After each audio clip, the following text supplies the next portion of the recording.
Dear students, बच्चों आज के लेक्चर में जो हम बात करने जा रहे हैं वो इतनी इंपॉर्टेंट बात है कि पूरी ऑर्गेनिक केमिस्ट्री की अगर हम बात करें तो पूरी ऑर्गेनिक केमिस्ट्री में स्टीरियो केमिस्ट्री के क्वेश्चन पूछे जाते हैं कि कहां रैसिमिक मिक्सचर बनेगा, कहां डायस्टीरियोमर बनेगा, कहां नहीं बनेगा। स्टूडेंट का दिमाग खराब हो जाता है कि इन चीजों को कैसे अलग अलग याद रखें। तो बच्चों पूरी ऑर्गेनिक केमिस्ट्री में जहां जहां स्टीरियो केमिस्ट्री का क्वेश्चन पूछा जाएगा वो मैं आपको एक ही जगह कंप्लीट कराने वाला हूं बच्चों, क्योंकि आप डीएन ब्रांड ऑर्गेनिक में है और डीएन ब्रांड ऑर्गेनिक आपके साथ है, आपके नीट एग्जाम तक साथ है बच्चों।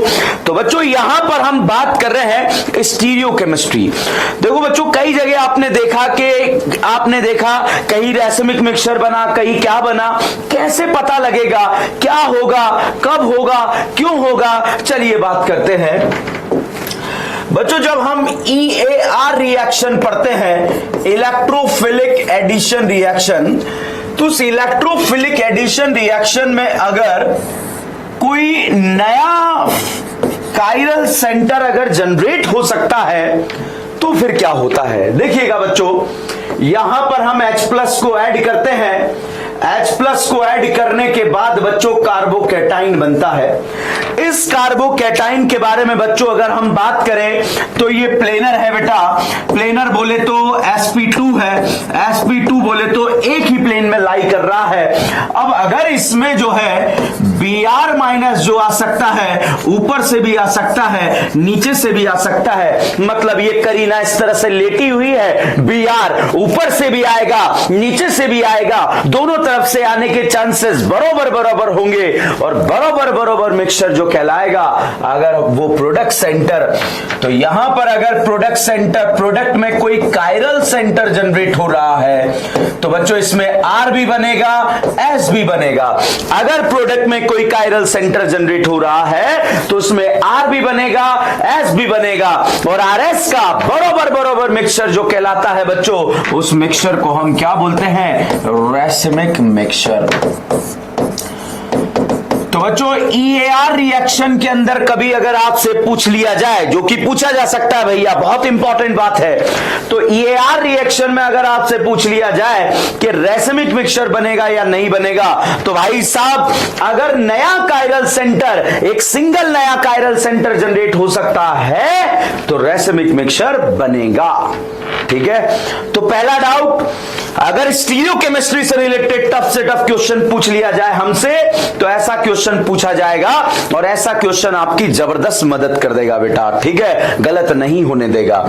दूसरा पॉइंट हम यहां पर डिस्कस करते हैं बच्चों, NAR reaction, nucleophilic addition reaction. Nucleophilic addition reaction में बच्चों हम HCN का रिएक्शन करा रहे हैं अल्कलाइन सॉल्यूशन में, मतलब बेसिक मीडियम हम यहां पर रखते हैं CN-। यहां पर अगर इस कार्बन ऑक्सीजन के बारे में बात करें तो ये बॉन्ड पोलर है बेटा। अब अगर यहां पर आप बात करें तो बच्चों करीना का हाइब्रिडाइजेशन sp2 है तो ये प्लेनर है भाई साहब। न्यूक्लियोफाइल ऊपर से भी आ सकता है और न्यूक्लियोफाइल नीचे से भी आ सकता है, दोनों तरफ से करीना बोर्ड के प्लेन में लेटी हुई है। न्यूक्लियोफाइल ऊपर से भी आ सकता है, नीचे से भी आ सकता है, दोनों तरफ से आने के चांसेस बराबर है और दोनों का 50-50% मिक्सचर जो कहलाएगा वो रैसिमिक मिक्सचर कहलाएगा बच्चों। तो यहां पर जो है रैसिमिक मिक्सचर यहां पर बन सकता है, कब, अगर प्रोडक्ट में कोई कायरल सेंटर जनरेट हो रहा हो। तो बच्चों यहां पर अगर आप बात करें OH साइनाइड आकर जुड़ा और साइनाइड आकर जुड़कर कायरल सेंटर बना, और जब एक सिंगल नया कायरल सेंटर जनरेट होता है तो वो उसके दो फॉर्म होते हैं, एक तो R और एक S। और बच्चों अगर ऊपर से आया R बना और नीचे से आया S बना, अगर नीचे से आया R बना ऊपर से आया S बना, दोनों का बराबर मिक्सचर क्या कहलाता है, रैसिमिक मिक्सचर। तो बच्चों पहला डाउट बिल्कुल crystal clear, EAR NAR reaction में अगर कोई नया कायरल सेंटर जनरेट होता है, अगर कोई नया कायरल सेंटर जनरेट होता है बच्चों तो रैसिमिक मिक्सचर बनेगा। ठीक है बच्चों, तो आज के लेक्चर में हम क्या डिस्कस कर रहे हैं? आज के लेक्चर में हम डिस्कस कर रहे हैं बच्चों, इतना सा पॉइंट डिस्कस कर रहे हैं कि अगर नया कायरल सेंटर जनरेट होता है, न्यूली कायरल सेंटर जनरेट होता है, तो वो जो है रेसिमिक मिक्सचर बनाएगा। कौन से रिएक्शन में? EAR में और NAR में। और पूरी ऑर्गेनिक को कंक्लूड करके यहां पर आपको बताया जा रहा है स्टीरियोकेमिस्ट्री, ताकि कोई दिक्कत ना आए आपको। ठीक है बेटा।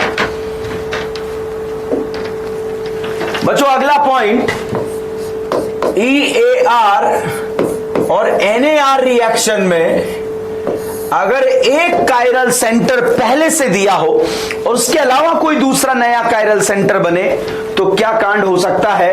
कहने का मतलब क्या है, समझने की कोशिश कीजिएगा। जैसे बच्चों यहां पर Cl दिया, यहां पर H, यहां पर D और यहां लिख दिया CH डबल बॉन्ड CH2। इसका रिएक्शन हम करा रहे हैं HBr के साथ। बच्चों एक कायरल सेंटर पहले से दिया है और HBr देते ही हमें EAR कराना है। EAR बोले तो इलेक्ट्रोफिलिक एडिशन कराना है, H प्लस को जोड़ के कार्बोकेटाइन बनाना है। तो भाई साहब जैसे ही H प्लस को ऐड करके आप कार्बोकेटाइन को जनरेट करेंगे, कार्बोकेटाइन का फॉर्मेशन यहां पर करेंगे, तो अगर कार्बोकेटाइन का स्टेबिलिटी बढ़ेगा तो रीअरेंजमेंट होता है, मगर यहां रीअरेंज होकर कोई स्टेबिलिटी नहीं बढ़ेगा, इसलिए यही स्टेबल कार्बोकेटाइन यहां पर बनेगा। और बच्चों इस कार्बोकेटाइन के बारे में अगर हम चर्चा करें तो चर्चा किस तरह से, यहां पर बच्चों अब Br माइनस आकर जुड़ेगा।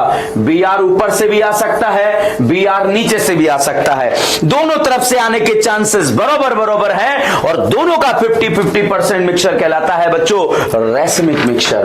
बराबर बोले तो इसको और बेहतरीन तरीके से अगर मैं आपको बताऊं तो और बेहतरीन तरीका क्या हो सकता है कि जैसे ही भाई साहब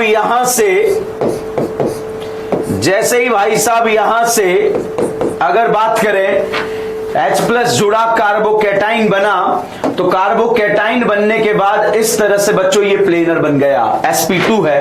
अब इसमें Br जो है या तो इधर से आ सकता है या इधर से आ सकता है, तो दोनों तरफ से आने के चांसेस बराबर है, दोनों के चांसेस बराबर है। तो ये ऊपर वाला तो फिक्स रहेगा, जैसा दिया है वैसा का वैसा रहेगा। यहां पर आप Br इस जगह भी ऐड कर सकते हैं या फिर Br बच्चों आप इस वाले जगह भी ऐड कर सकते हैं।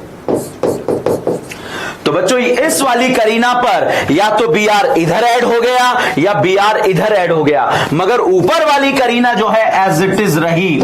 और जब यहां पर ऊपर वाली करीना एज इट इज रही तो दोनों तरह का मिक्सचर यहां पर बनेगा।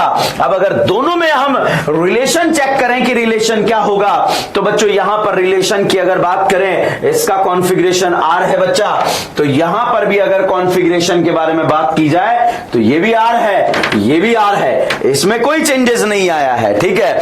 अब यहां पर आप देखिएगा ये भी R है। अब आप यहां पर अगर बात करें तो 1 2 3 एंटी क्लॉक चले, एंटी क्लॉक को एस बोलते हैं, फोर्थ प्रायोरिटी हॉरिजॉन्टल है, कन्वर्ट हो गया R। यहां पर 1 2 3 क्लॉक को R बोलते हैं, कन्वर्ट हो गया S।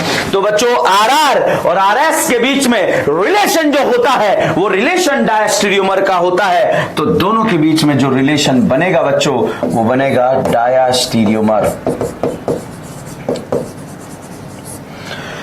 तो बच्चों EAR रिएक्शन हम पढ़ रहे हैं, NAR रिएक्शन के बारे में हम बात कर रहे हैं, बात स्टीरियोकेमिस्ट्री के बारे में कर रहे हैं कि EAR और NAR में अगर कोई नया कायरल सेंटर बनता है, अगर कोई नया सिंगल कायरल सेंटर बनता है तो product will be racemic mixture. मगर इसी रिएक्शन में अगर इन्हीं रिएक्शन में एक कायरल सेंटर पहले से दिया हो और एक और बन जाए तो जो दिया है वो तो R ही रहेगा, मगर जो नया बनेगा वो RS भी बनेगा। मतलब एक तरफ R एक तरफ S, तो ऊपर वाले RR नीचे वाले RS, दोनों में रिलेशन जो हुआ बच्चा वो डायस्टीरियोमर हुआ।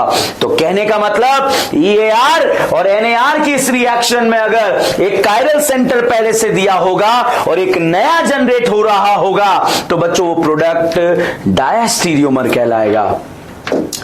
तो बच्चों अगर बहुत ही टफ क्वेश्चन आ जाए तो इस तरह का क्वेश्चन टफ बनाया जा सकता है और आपको बर्बाद किया जा सकता है, तो आप बर्बाद ना हो जाएं उस टॉपिक के अंदर। इसलिए जो है मैं आपको पूरी ऑर्गेनिक केमिस्ट्री का एक कंक्लूजन यहां पर बता रहा हूं स्टीरियोकेमिस्ट्री का, ताकि आपको मजा आ जाए। तो यहां पर बच्चों अगर हम अगली बात करें, NAR रिएक्शन के अंदर भी जो है एक नया कायरल सेंटर जो है जनरेट हो जाए और एक पहले से दिया हो। तो बच्चों यहां पर मान लीजिए ये एल्डिहाइड दिया है, इस एल्डिहाइड का रिएक्शन आप यहां पर कराने जा रहे हैं, यहां पर ये D दे दिया और इसका रिएक्शन बच्चों HCN के साथ आप कराएंगे। अल्कलाइन सॉल्यूशन यहां पर दिया हुआ है, मतलब बेसिक सॉल्यूशन यहां पर दिया हुआ है। तो बच्चों इस कायरल सेंटर में तो कोई फर्क नहीं पड़ने वाला, जो ऊपर दिया हुआ है उसकी स्टीरियोकेमिस्ट्री में कोई चेंजेस नहीं होगा, वो तो एज इट इज रहेगी। मतलब अगर हम यहां की बात करें, ये अगर R है तो R रहेगा, S है तो S रहेगा।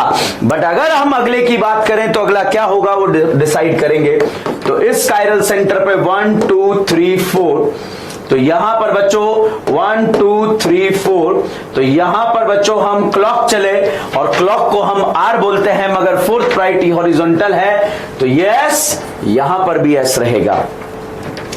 अब बच्चों CN माइनस ऊपर से भी जा सकता है और CN माइनस नीचे से भी जा सकता है, दोनों तरफ से जाने के चांसेस बरोबर बरोबर हैं। और जब बरोबर बरोबर चांसेस हैं तो यहां पर बच्चों हो सकता है कि साइनाइड इस जगह जुड़ जाए।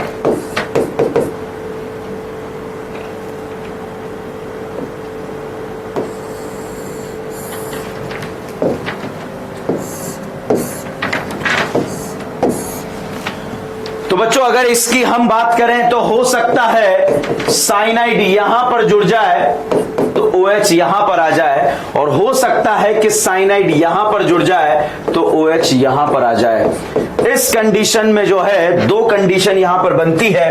और अब अगर इसका RS कॉन्फ़िगरेशन हम निकालें तो first priority, second priority, third priority, fourth priority, 1 2 3 4, clock चले, क्लॉक को 1 2 3 4, क्लॉक चले, क्लॉक को R बोलते हैं, R ही रहेगा।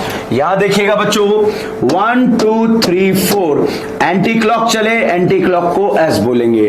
तो बच्चों SS SR रिलेशन दोनों के बीच में क्या होगा, डाया स्टीरियोमर। तो बच्चों NAR और EAR के इस रिएक्शन में अगर एक कायरल सेंटर पहले से दिया होगा और एक नया जनरेट हो रहा होगा तो जो प्रोडक्ट है वो रेसिमिक नहीं बच्चों डाया स्टीरियोमर कहलाएगा। तो बच्चों मैंने यहां पर कंक्लूजन कर रहा हूं ताकि आपको किसी तरह का कोई दिक्कत ना आए। अगर टफ क्वेश्चन आ जाए तो उसके साथ कैसे डील करना है, टफ क्वेश्चन क्या क्या ऑर्गेनिक केमिस्ट्री में पूछा जा सकता है, उसके बारे में हम यहां पर डिस्कशन कर रहे हैं ताकि आप बहुत बेहतरीन तरीके से चीजों को आगे ले जाएं। तो बच्चों यहां पर हम NAR और EAR रिएक्शन के बारे में बात कर रहे हैं। NAR बोले तो न्यूक्लियोफिलिक एडिशन, EAR बोले तो इलेक्ट्रोफिलिक एडिशन के इन दो रिएक्शन में अगर एक नया कायरल सेंटर जनरेट होता है तो रेसिमिक, एक पहले से दिया है और फिर एक नया जनरेट हो जाता है तो डायस्टीरियोमर। खत्म क्वेश्चन, खत्म क्वेश्चन। ठीक है, ऐसे क्वेश्चन को आप सॉल्व कर सकते हैं। अब बात करते हैं बच्चों, मैंने आपको एक ट्रिक बताई थी EAR रिएक्शन में कार और टैम, और दूसरा ट्रिक मैंने बताया था कैट और टै। मैंने आपको बताया बच्चों कार और टैम और एक बताया कैट और टै। तो बच्चों कार और टैम का क्या मतलब है कि जब भाई साहब सिस पर एंटी एडिशन करते हैं तो रेसिमिक मिक्सचर यहां पर बनेगा। यहां पर अगर हम बात करें तो ट्रांस पर एंटी एडिशन करते हैं तो मीजो प्रोडक्ट यहां पर बनेगा। तो सिस पर एंटी एडिशन बच्चों रेसिमिक मिक्सचर बनता है, ट्रांस पर एंटी एडिशन बच्चों मीजो बनता है। सिस पर एंटी एडिशन बच्चों रेसिमिक मिक्सचर बनता है, ट्रांस पर एंटी एडिशन बच्चों मीजो बनता है। बच्चों कैट और टै की बात करें तो यहां पर बच्चों अगर अनसिमेट्रिकल एंड हो जाए तो सिस पर एंटी एडिशन वो जो है 3O कहलाएगा, और यहां पर अगर हम ट्रांस पर एंटी एडिशन कर दें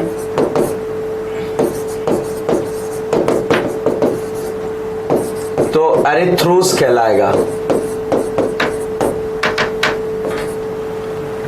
ये यूज करेंगे अनसिमेट्रिकल एंड के लिए,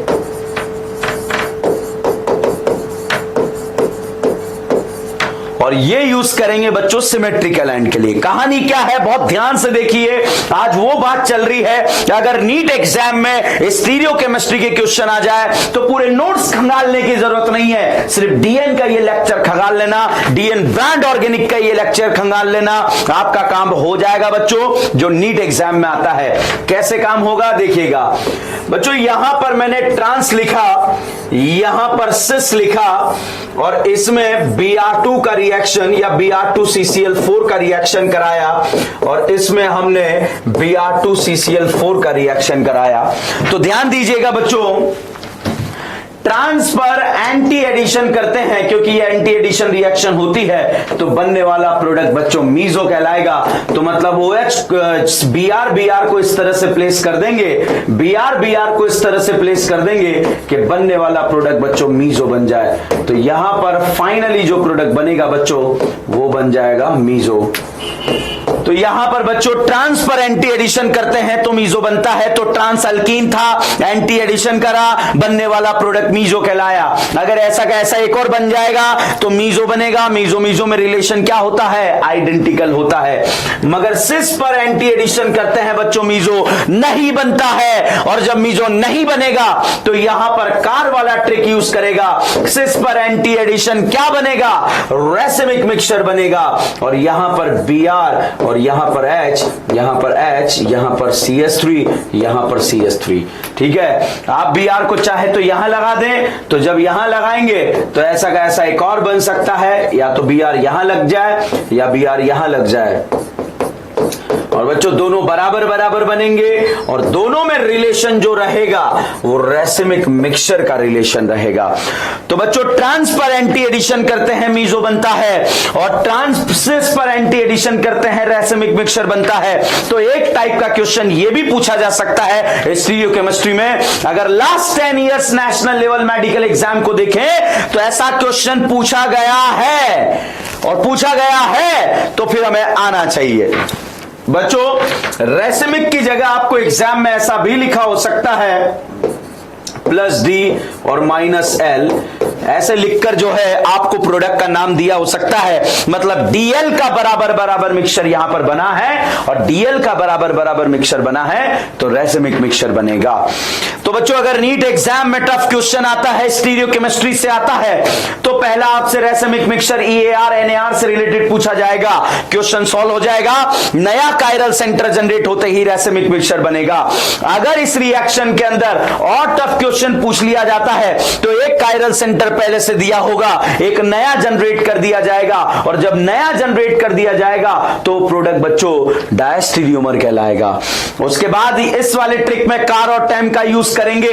कार और टैम वाले ट्रिक में आपको इतना सा ध्यान रखना है, ये ट्रिक याद कीजिए, ट्रांस अल्कीन पर एंटी एडिशन करते हैं तो मीजो बनेगा।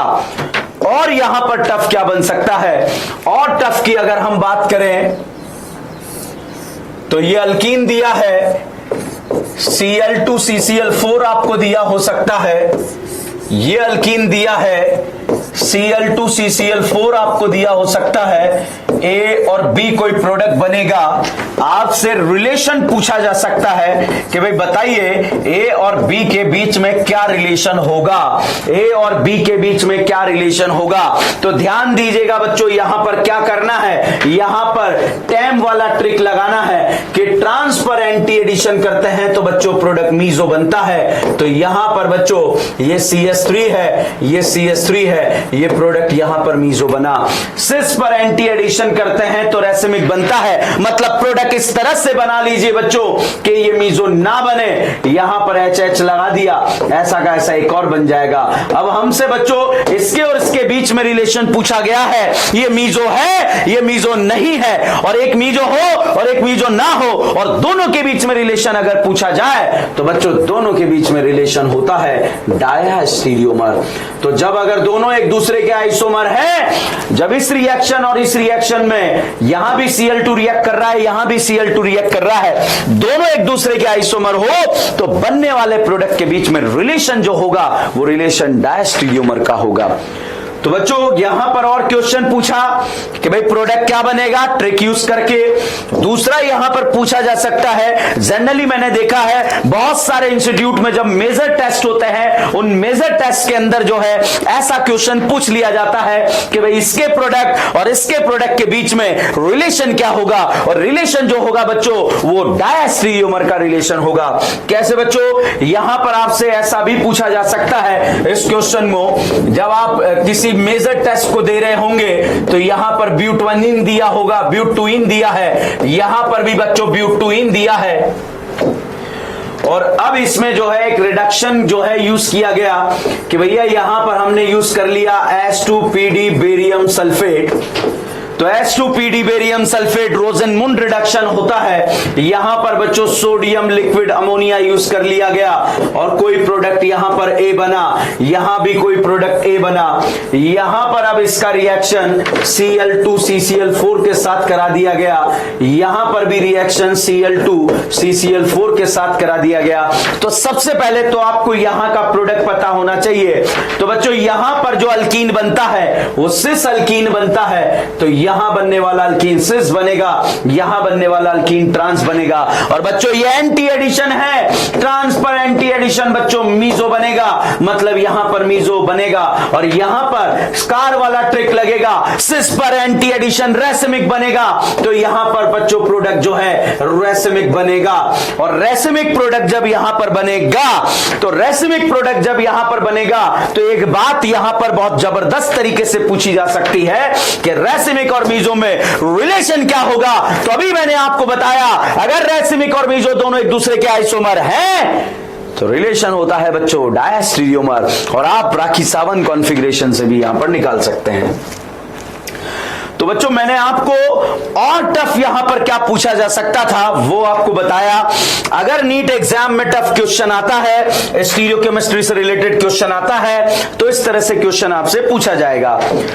अब बच्चों इसी पॉइंट के बारे में अगर एग्जाम में आपसे जो है ये दे दिया और यहां पर कोल्ड केमेनोफोर लिख दिया गया, तो बच्चों कोल्ड केमेनोफोर जो है ट्रांस अल्कीन पर एंटी एडिशन करने पर मीजो बनता है, मगर कोल्ड केमेनोफोर बच्चों एंटी एडिशन नहीं होता है, सिन एडिशन होता है। तो इस ट्रिक से यूज करके आप क्वेश्चन को सॉल्व कर सकते हैं। ये सिन एडिशन है बच्चों। अगर इसी में बच्चों आपने परऑक्सी एसिड का यूज करा,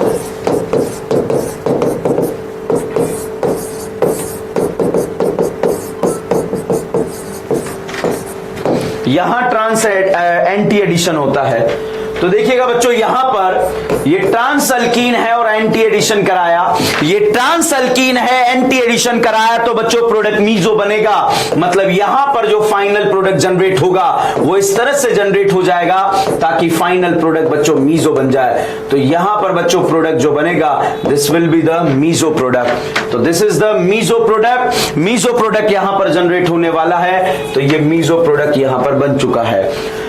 अब अगर हम बात करें ये ट्रांस अल्कीन पर एंटी एडिशन कराने पर मीजो बनता है, तो ट्रांस पर सिन एडिशन से तो मीजो नहीं बनेगा, तो मीजो का उल्टा बनेगा, और उल्टा क्या बनेगा, रेसिमिक बनेगा। बच्चा यहां पर OH इस तरह से लगा देना ताकि मीजो ना बने, और इस तरह से जो है अब अगर दोनों में रिलेशन आपसे पूछ लिया जाए कि इसमें रिलेशन क्या होगा, ये मीजो है ये मीजो नहीं है, रिलेशन क्या होगा, डायस्टेरियोमर होगा। तो बच्चों एक बहुत ही इंपॉर्टेंट रिएक्शन को हम डिस्कस कर रहे हैं कि अगर नीट एग्जाम स्टीरियोकेमिस्ट्री पर उतर आता है क्वेश्चन पूछने पर, तो किस तरह से क्वेश्चन को सॉल्व किया जाना चाहिए, किस तरह का अप्रोच लगाना चाहिए। तो ये अप्रोच मैं आपको पूरा ऑर्गेनिक केमिस्ट्री को कंक्लूड करके एक ही जगह इकट्ठा कर रहा हूं, और वो भी वो इकट्ठा कर रहा हूं जो हमारे मेडिकल एग्जाम में आ सकता है, वो पॉइंट्स जो आपके मेडिकल एग्जाम को क्रैक करवा सकते हैं, उसी के बारे में चर्चा यहां पर चल रही है बच्चों। यहां पर बच्चों आपने जो है एक और पॉइंट देखा होगा कि अगर आपने रिडक्शन कराया D2 मेटल की प्रेजेंस में, तो ये बच्चों सिन एडिशन होता है, रिडक्शन जो होता है। तो तो अगेन बच्चों यहां पर जो है कॉन्सेप्ट लगेगा कि सिस अल्कीन पर अगर एंटी एडिशन करते हैं तो रेसिमिक मिक्सचर बनता है, मगर यहां पर एडिशन एंटी नहीं हो रहा है, यहां पर सिन हो रहा है। और अगर सिन एडिशन हो रहा है बच्चों तो बिल्कुल क्रिस्टल क्लियर है कि जब सिस पर एंटी एडिशन मीजो बनता है तो सिस पर सिन एडिशन से मीजो तो नहीं बनेगा, और मीजो नहीं बनेगा तो वो कहलाएगा रेसिमिक मिक्सचर। और रेसिमिक मिक्सचर बोले तो डी को इस तरह से प्लेस कर दो, डी को इस तरह से प्लेस कर दो कि मीजो ना बने। तो इस तरह से बच्चों आप स्टीरियोकेमिस्ट्री के क्वेश्चंस को सॉल्व कर सकते हैं। तो बच्चों एडिशन रिएक्शन को कंक्लूड करते हुए हम आगे बढ़े। अब बच्चों हम बात करते हैं एनएसआर रिएक्शन में स्टीरियोकेमिस्ट्री यूज होती है, न्यूक्लियोफिलिक सब्स्टिट्यूशन रिएक्शन। बच्चों न्यूक्लियोफिलिक सब्स्टिट्यूशन रिएक्शन में भी स्टीरियोकेमिस्ट्री से रिलेटेड क्वेश्चन पूछा जाता है। और किस तरह का क्वेश्चन पूछा जाता है? सबसे पहले अगर हम बात करें SN1 रिएक्शन के बारे में, भाई साहब SN1 रिएक्शन के अंदर अगर आप चेक करेंगे तो SN1 रिएक्शन में स्टीरियोकेमिस्ट्री का क्वेश्चन आएगा कि रेसिमिक बनेगा, क्या बनेगा, नो आइडिया। तो चलिए देखते हैं, गेट आइडिया। यहां पर बच्चों कोई कायरल सेंटर हमें दिया हुआ है,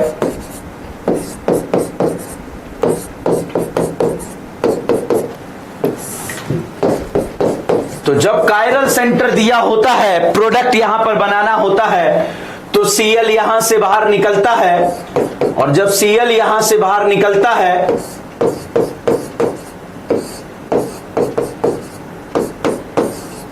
कार्बोकेटाइन बनता है।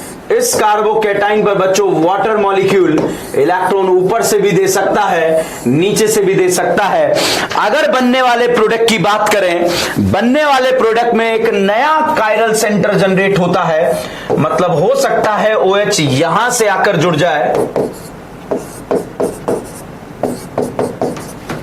और हो सकता है OH बच्चों यहां से आकर जुड़ जाए।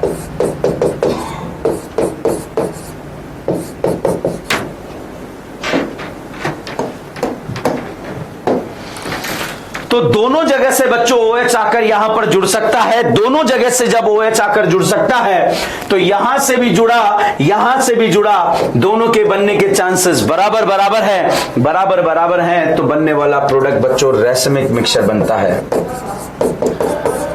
तो SN1 रिएक्शन में अगर एग्जाम में आपसे पूछ लिया जाए कि रेसिमिक मिक्सचर बनेगा या नहीं बनेगा, तो यस भाई साहब SN1 रिएक्शन में रेसिमिक मिक्सचर बनेगा।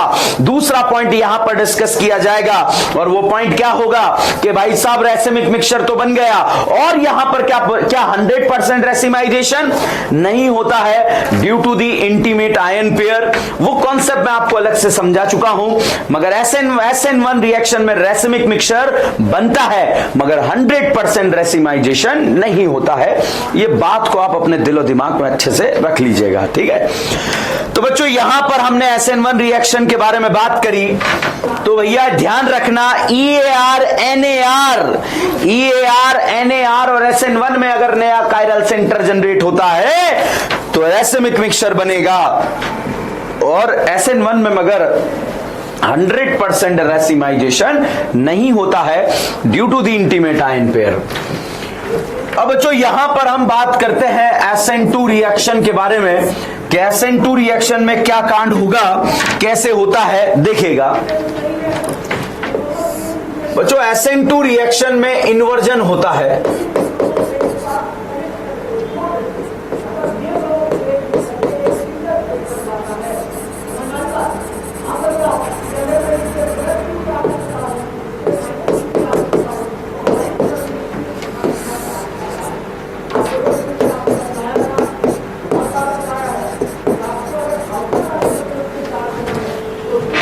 ये मान लीजिए कोई हैलाइड है, इस हैलाइड में ये कायरल सेंटर है। इस कायरल सेंटर के बारे में अगर हम चर्चा करें तो चर्चा किस तरह से, अगर हम इसका RS कॉन्फ़िगरेशन निकालें तो बच्चों इसका कॉन्फ़िगरेशन ऐसा आएगा। यहां पर न्यूक्लियोफाइल अटैक करेगा, न्यूक्लियोफाइल बच्चों बैक साइड से जाकर अटैक करता है। ध्यान रखिएगा, अगर Cl जो है बाहर है तो न्यूक्लियोफाइल अंदर से आएगा, और अगर Cl अंदर है तो न्यूक्लियोफाइल बाहर से आएगा। लीविंग ग्रुप और न्यूक्लियोफाइल का डायरेक्शन सेम नहीं हो सकता है, अपोजिट होता है।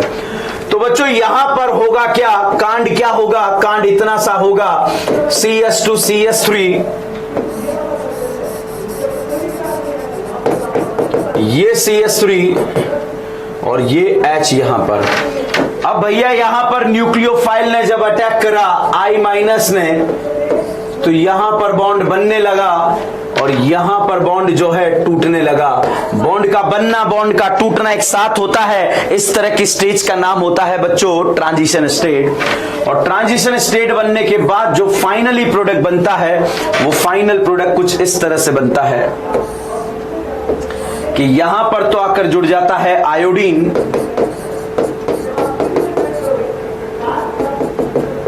और ये H, ये CS3 जो है पलट जाते हैं। मतलब बॉन्ड की अगर बात करें, बॉन्ड इस तरह से थे तो बॉन्ड पलट गए हैं, इन्वर्जन हो गया है। तो बैक साइड से आकर अटैक करा, अटैक कर ट्रांजिशन स्टेट बनी, फाइनल प्रोडक्ट बन गया।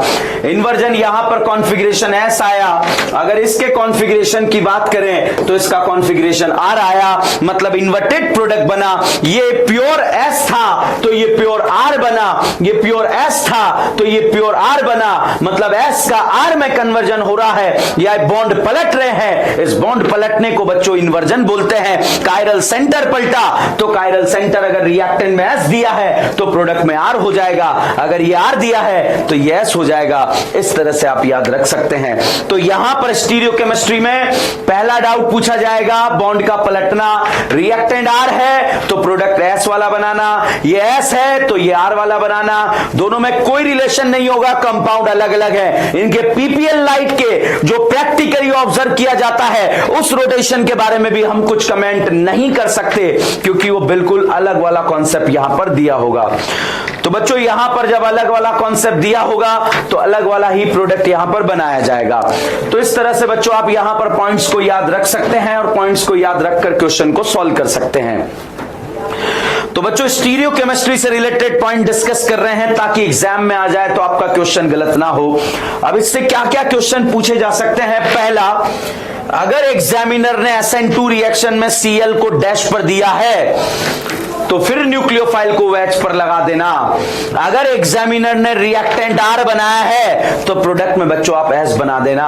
मगर इन्वर्जन किस कार्बन का होता है? जिस कार्बन से लीविंग ग्रुप निकलता है बच्चों उसी कार्बन का इन्वर्जन होता है। इस बात को आपको अपने दिलो दिमाग में बहुत अच्छे से रखना है। जिस कार्बन से जो है लीविंग ग्रुप निकलता है उसी कार्बन का इन्वर्जन होता है। उसका रीजन इतना सा है, करीना का हाइब्रिडाइजेशन sp3 है, यहां पर sp2 होता है और वापस sp3 हो जाता है। मतलब जिस कार्बन से लीविंग ग्रुप निकला है उस कार्बन का हाइब्रिडाइजेशन स्टेट चेंज होता है और चेंज होकर वापस वही बन जाता है। तो बॉन्ड टेट्राहाइड्रल थे, प्लेनर होते हैं, वापस टेट्राहाइड्रल हो जाते हैं, पलट जाते हैं। इसीलिए इस तरह का कांड होता है।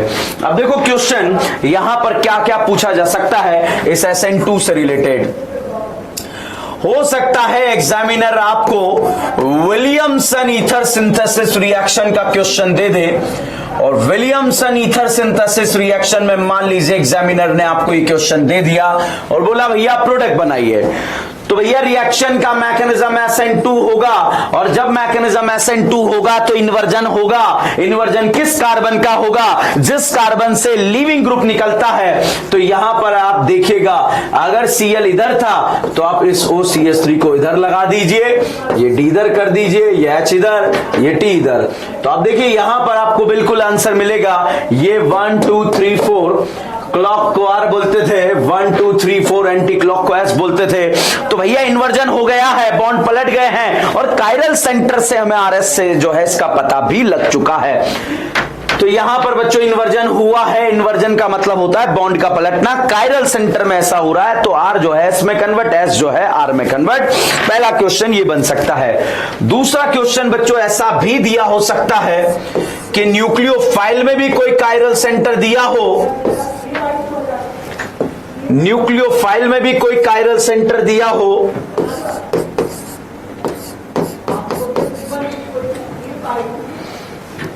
और लीविंग ग्रुप में भी कोई कायरल सेंटर दिया हो सकता है।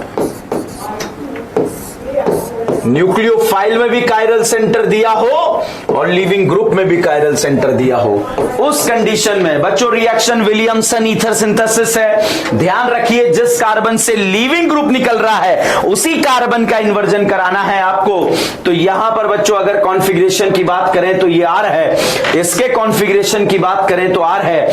अब जिस कार्बन पर अटैक कर लीविंग ग्रुप निकलेगा इस कार्बन का इन्वर्जन होगा बच्चा। तो इन्वर्जन जब होगा तो DHT और यहां पर बच्चों अगर हम लगाएं तो यहां पर O,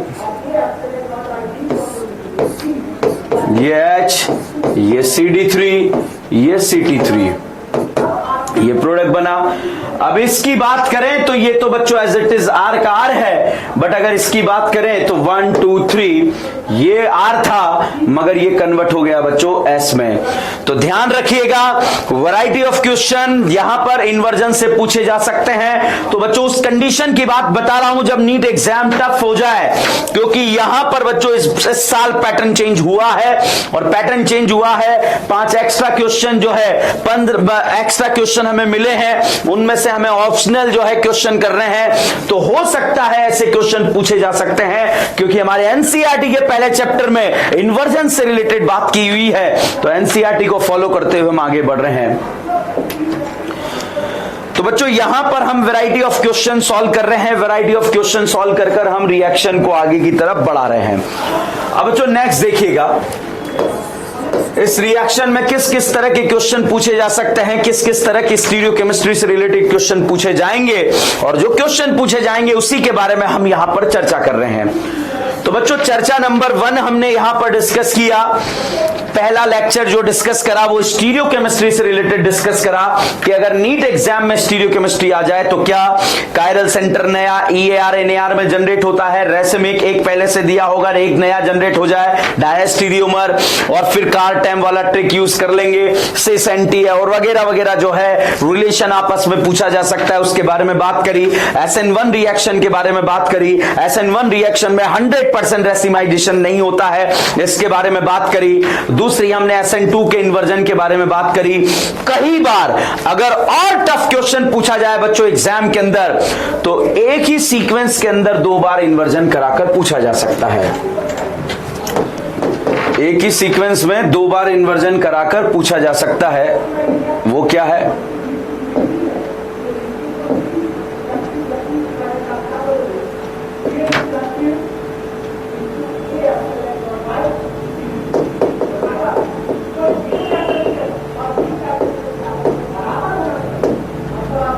देखिएगा बच्चों, मान लीजिए एग्जाम में आपको एक क्वेश्चन दिया हुआ है,